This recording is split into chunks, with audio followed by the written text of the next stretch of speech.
Okay, so we are continuing on in chapter 4 with the idea of a derivative of a function. So this is the definition of the derivative, right? We call sometimes this the limit definition of the derivative.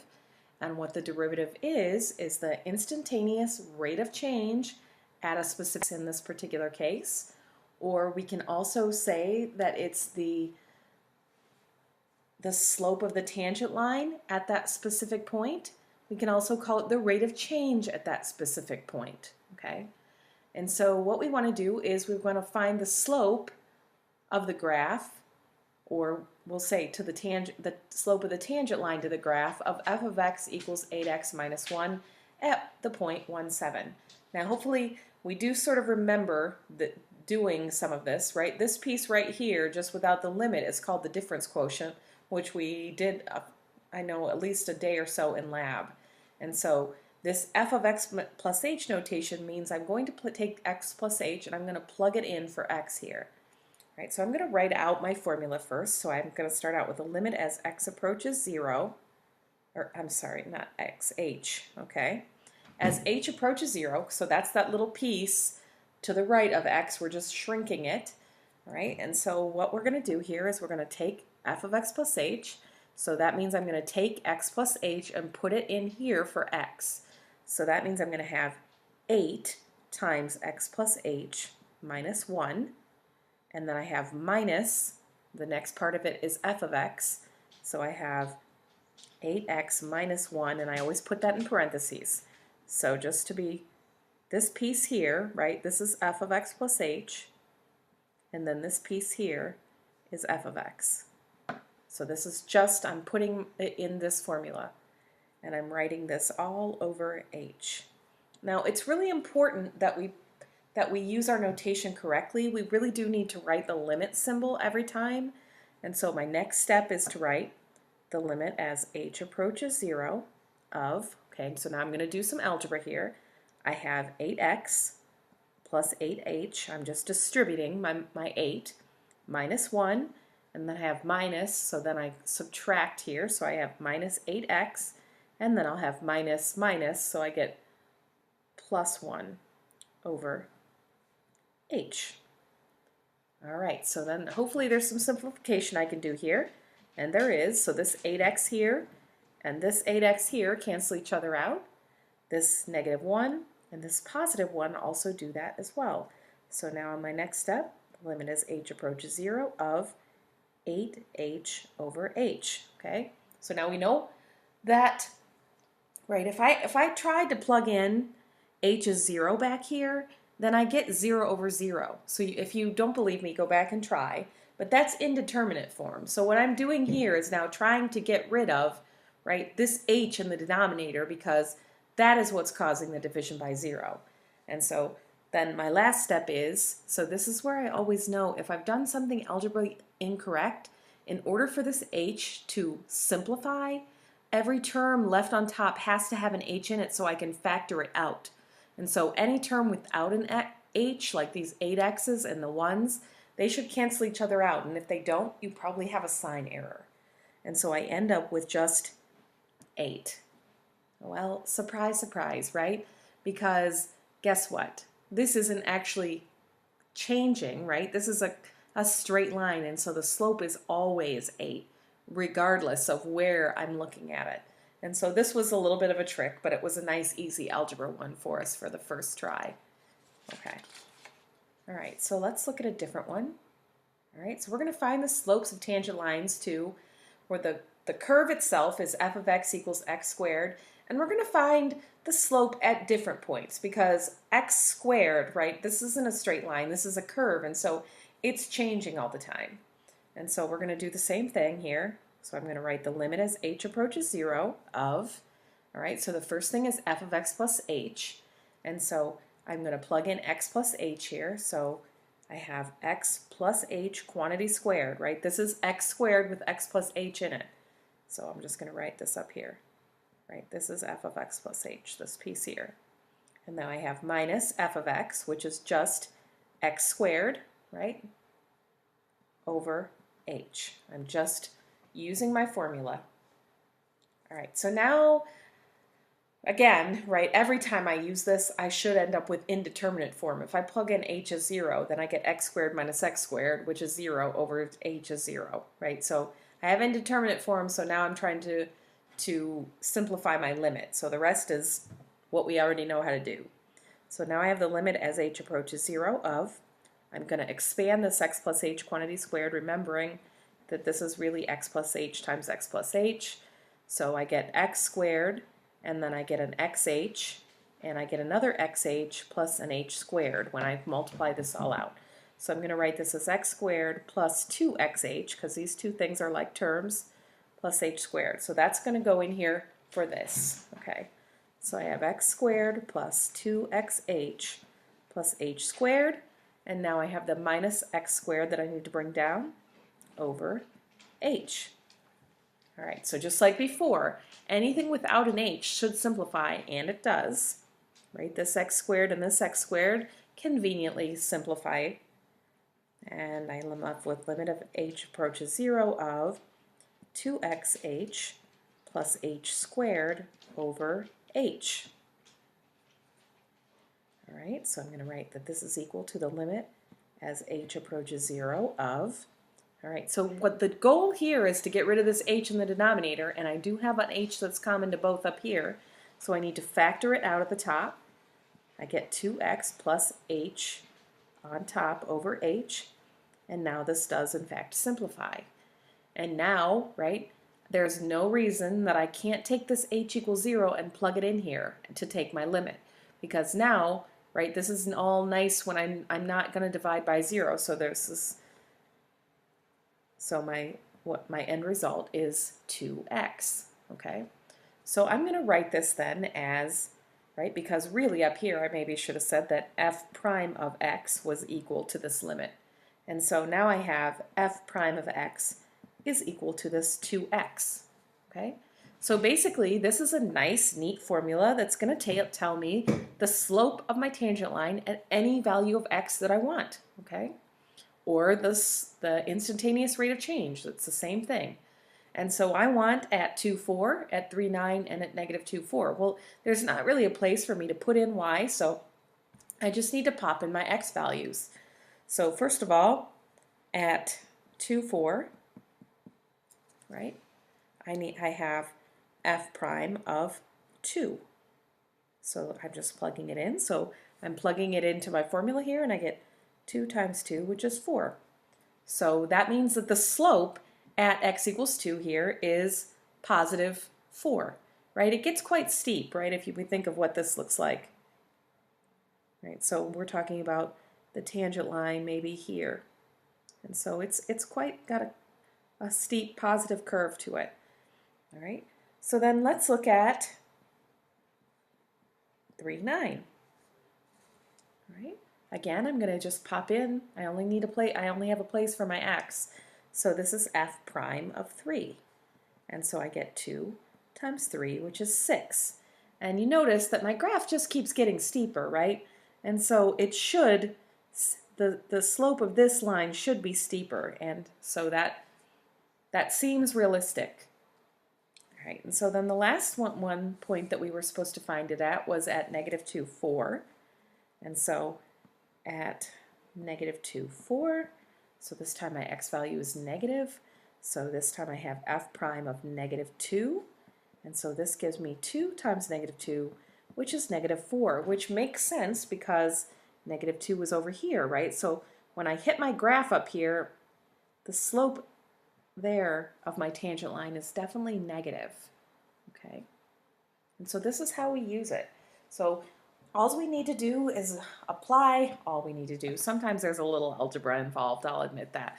Okay, but we find the derivative and then we just pop in our numbers to find the slope or the instantaneous rate of change or the slope of the tangent line, however you want to say it. All right, so let's work with something that's a little bit more interesting.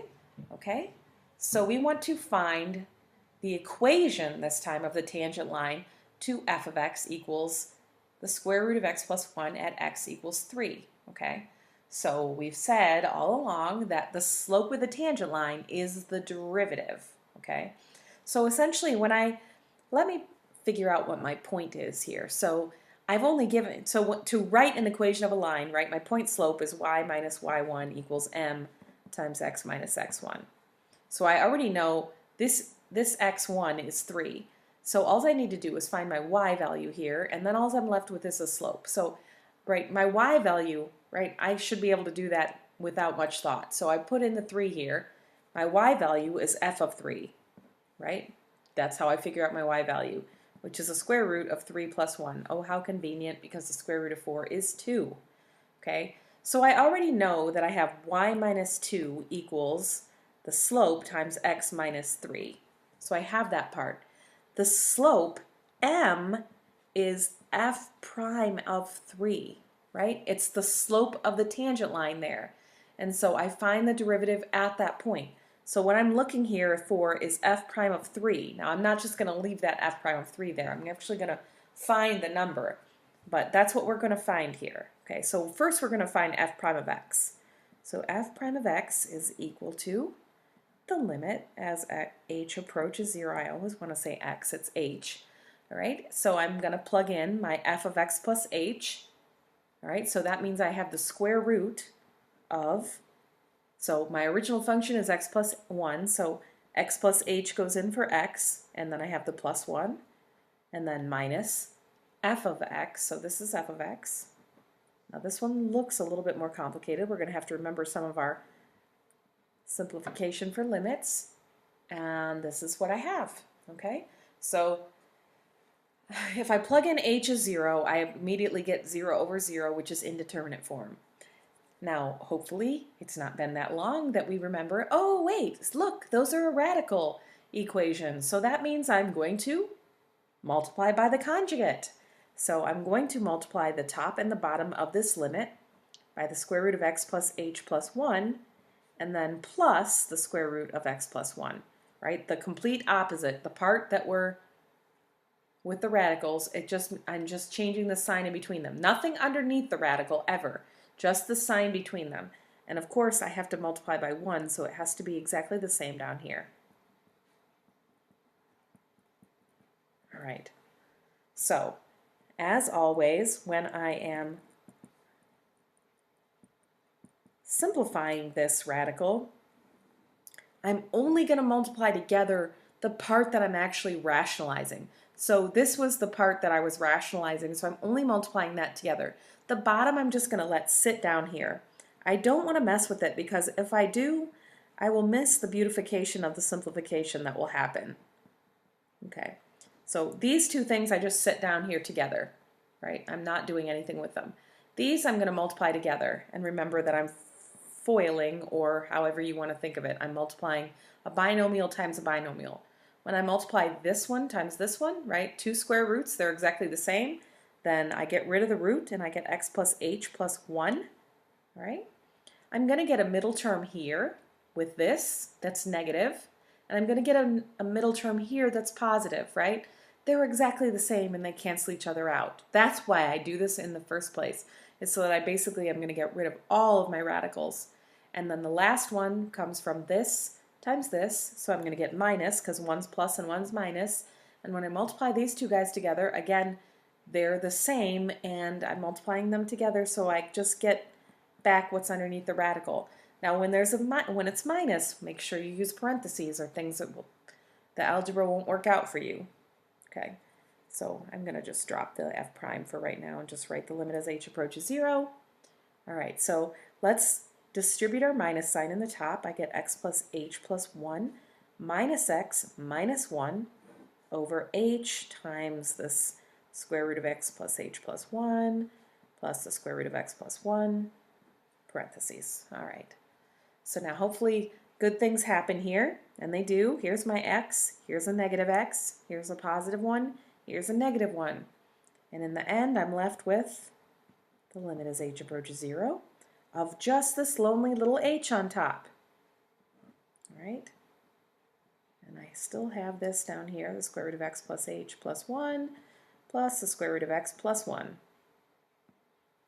All right, and see how beautiful that is? I get this cancellation, and when I am left with nothing on top, I put a 1 up there, right? Because really I get 1 over 1 here. All right, so my last step then, the limit as h approaches 0 of, I just have 1 over the square root of x plus h plus 1, and then plus the square root of x plus 1. And so now, you may notice that when I plug in the h as 0, I'm no longer going to get division by 0. So I'm just going to go ahead and do that. So when I do that, I get 1 over the square root. Now you notice, as soon as I start plugging in numbers, I no longer write limit here. That's important, right? I think I've talked about it before, but so I get x plus 0 plus 1, right, underneath there. So I just get x plus 1. And then I have plus, there's no h in that one, so I get, oops, not 1, not h. I don't know why I wrote h. Okay. So this is what I get. So I get the 1 over the square root of x plus 1 plus the square root of x plus 1. And when I add, then I can write it as 1 over 2 times the square root of x plus 1. This is my derivative of f. So I can say that f prime of x is equal to 1 over 2 times the square root of x plus 1. All right, now we did all this work because we need f prime of 3 to pop into my derivative, or to pop in for my slope here. So I have f prime, and so let's do f prime of 3. And I get 1 over 2 times the square root of 3 plus 1. So I end up with 1 over 2 times the square root of 4, which is 2. I end up with a fourth. Oops, sorry about that. All right, so I have 1 times 2, and then the square root of 3 plus 1, which is 4. Square root of 4 is 2, so I end up with 2 times 2 in the bottom, which is a fourth. So I'm going to take this, and I'm going to pop it in up here for f prime of 3. So in the end, my tangent line is y minus 2 is equal to a fourth times x minus 3. And this is the tangent line at x equals 3 to the curve of f of x equals the square root of x plus 1. Okay. All right, so let's just do one more example. We'll do one more tangent line to the curve of f of x equals x squared plus 2x at x equals 1. Okay, so again, I already have x equals 1, so I need a point and the slope. So I can figure out the other part of my point by just doing f1, f of 1, and that is 1 plus 2, which is 3. So I have the point 1, 3, and I just need m, which will be f prime of 1, right? So I have, so far, just to get me started here, I have y minus 3 equals f prime of 1 times x minus 1. So now I need to find f prime of 1, so it's not just the symbol in here. Okay? So my f prime of x is the limit as h approaches 0 of, okay, so this time my x plus h, my f of x plus h is going to be a little more complicated here. So that's the first piece, is f of x plus h means, so I'm going to have x plus h quantity squared, that's x squared, plus 2 times x plus h. So that's this whole thing right here is f of x plus h. And now I have minus, with the parentheses, f of x. So this is f of x, so it just sits here. All over h. All right, so if I really wanted to, I can plug in h as 0, and I can immediately see that I'm going to get 0 over 0, which is indeterminate form, which means that there's an algebra trick, okay? So I have the limit as h approaches 0. I'm going to open up my parentheses here. Every time I multiply x plus h times x plus h, I'm always going to get x squared plus 2xh plus h squared. Just don't forget the middle term, or bad things will happen.